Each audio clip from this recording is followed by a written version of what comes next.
Some immigrant U.S. Army reservists and recruits who enlisted in the military with a promised path to citizenship are being abruptly discharged, the Associated Press has learned. The AP was unable to quantify how many men and women who enlisted through the special recruitment program have been booted from the Army, but immigration attorneys say they know of more than 40 who have been discharged or whose status has become questionable, jeopardizing their futures. "It was my dream to serve in the military," said reservist Lucas Calixto, a Brazilian immigrant who filed a lawsuit against the Army last week. "Since this country has been so good to me, I thought it was the least I could do to give back to my adopted country and serve in the United States military." Some of the service members say they were not told why they were being discharged. Others who pressed for answers said the Army informed them they'd been labeled as security risks because they have relatives abroad or because the Defense Department had not completed background checks on them.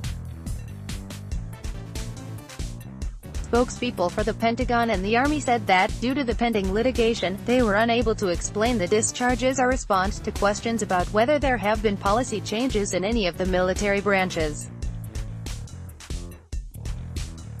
Eligible recruits are required to have legal status in the U.S., such as a student visa, before enlisting.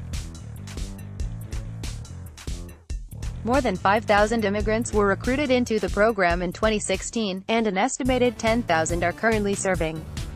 Most go to the Army, but some also go to the other military branches. To become citizens, the service members need an honorable service designation, which can come after even just a few days at boot camp. But the recently discharged service members have had their basic training delayed, so they can't be naturalized. Margaret Stock, an Alaska-based immigration attorney and a retired Army Reserve lieutenant colonel who helped create the immigrant recruitment program, said she's been inundated over the past several days by recruits who have been abruptly discharged. All had signed enlistment contracts and taken an Army oath, Stock said. Many were reservists, who had been attending unit drills, receiving pay and undergoing training, while others had been in a delayed entry program, she said. Immigrants have been serving in the Army since 1775, Stock said. "We wouldn't have won the revolution without immigrants.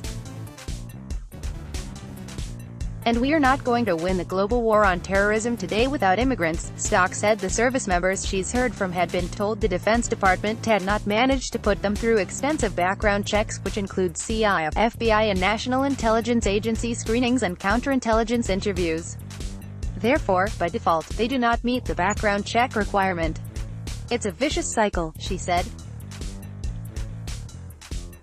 The AP interviewed Calixto and recruits from Pakistan and Iran, all of whom said they were devastated by their unexpected discharges. "Now the great feeling I had when I enlisted is going down the drain," said Calixto, 28. "I don't understand why this is happening." In hopes of undoing the discharge, he filed a lawsuit in Washington, D.C., the last week alleging the Defense Department hadn't given him a chance to defend himself or appeal. He said he was given no specific grounds other than personnel security. Calixto, who lives in Massachusetts and came to the U.S. when he was 12, said in an email interview arranged through his attorney that he joined the Army out of patriotism. In the suit, Calixto said he learned he was being kicked out soon after he was promoted to private second class. The Pakistani service member who spoke to the AP said he learned in a phone call a few weeks ago that his military career was over. "There were so many tears in my eyes that my hands couldn't move fast enough to wipe them away," he said. "I was devastated, because I love the U.S. and was so honored to be able to serve this great country." He asked that his name be withheld because he fears he might be forced to return to Pakistan, where he could face danger as a former U.S. Army enlistee. Portions of the 22-year-old's military file reviewed by the AP said he was so deeply loyal to the U.S. that his relationships with his family and fiancé in Pakistan would not make him a security threat. Nonetheless, the documents show the Army cited those foreign ties as a concern. The man had enlisted in April 2016 anticipating he'd be a citizen within months, but faced a series of delays. He had been slated to ship out to basic training in January 2017, but that also was delayed. An Iranian citizen who came to the U.S. for a graduate degree in engineering told the AP that he enlisted in the program hoping to gain medical training. He said he had felt proud that he was pursuing everything legally and living an honorable life. In recent weeks, he said, he learned that he'd been discharged. "It's terrible because I put my life in the line for this country, but I feel like I'm being treated like trash," he said. "If I am not eligible to become a U.S. citizen, I am really scared to return to my country." He spoke on condition of anonymity because of those fears. It's unclear how the service members' discharges could affect their status as legal immigrants. In a statement, the Defense Department said, all service members, i.e. contracted recruits, active duty, guard and reserve, and those with an honorable discharge are protected from deportation. However, immigration attorneys told the AP that many immigrants let go in recent weeks were an uncharacterized discharge, neither dishonorable nor honorable. The service members affected by the recent discharges all enlisted in recent years under a special program aimed at bringing medical specialists and fluent speakers of 44 sought-after languages into the military. The idea, according to the Defense Department, was to recognize their contribution and sacrifice. President George W. Bush ordered expedited naturalization for immigrant soldiers in 2002 in an effort to swell military ranks. 7 years later, the military accessions vital to the National Interest Program, known as MAVNI, became an official recruiting program. It came under fire from conservatives when President Barack Obama added DACA recipients, young immigrants who were brought to the U.S. illegally, to the list of eligible enlistees. In response, the military layered on additional security clearances for recruits to pass before heading to boot camp. The Trump administration added even more hurdles, creating a backlog within the Defense Department. Last fall, hundreds of recruits still in the enlistment process had their contracts canceled. A few months later, the military suspended MAVNI. Republican Congressman Andy Harris of Maryland, who has supported legislation to limit the program, told the AP that MAVNI was established by executive order and never properly authorized by Congress. "Our military must prioritize enlisting American citizens and restore the MAVNI program to its specialized, limited scope," he said. Non-U.S. citizens have served in the military since the Revolutionary War, when Continental soldiers included Irish, French and Germans. The U.S. recruited Filipino nationals to serve in the Navy in the 1940s, and worked to enlist Eastern Europeans in the military over the next decade, according to the Defense Department.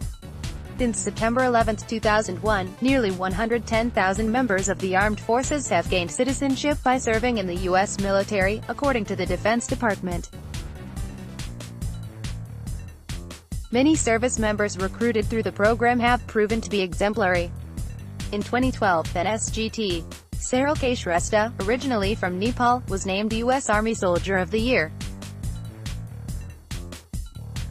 In general, the immigrant recruits have been more cost-effective, outperforming their fellow soldiers in the areas of attrition, performance, education and promotions, according to a recently released review by the RAND Corporation, a nonprofit research institution. The AP spoke with a 26-year-old woman from Dominica who said she proudly enlisted in the immigrant recruitment program in 2016 while earning her nursing degree. She said she drilled each month with her reserve unit, which gave her an award, and had been awaiting a date to start basic training. But in March, she said she looked up her profile on an Army portal and saw that the section about her security eligibility was marked loss of jurisdiction, with no further explanation. The next month, her attorney said she found the reservist's name listed as unsuitable on a spreadsheet created by the Defense Department. The reservist, who spoke on condition of anonymity because of concerns about her legal standing, said she received additional paperwork last month that indicated her case is awaiting a final decision. "I have always been a good soldier and have always done what they asked me to do," she said. I got into debt when I joined the army because I can't work legally, but financially, I can't survive anymore. I don't want to give up because I genuinely like being in the army. But I don't know who to turn to. In recent years, a group of attorneys have been fighting to keep their recruited immigrant clients eligible for naturalization as delays have mounted. Some have been successful, including nearly 50 recruits who were granted a type of temporary status while their background investigations are being completed. Some of our clients have finally emerged through the system and at least are doing basic training, said Donald Friedman, a Washington attorney with Perkins Coie. Newsfront: some immigrant U.S. Army reservists and recruits who enlisted in the military with a promised path to citizenship are being abruptly discharged, the Associated Press has learned. The AP was unable to quantify how many men and women who enlisted through the Special U.S. Army, Discharging Immigrant, Recruits, Citizenship 1584 Thursday 5 July 2018 8:03 p.m. 5 March 2018 Thursday 5 July 2018 8:03 p.m. Newsmax Inc. Newsmax Inc. Newsmax Inc.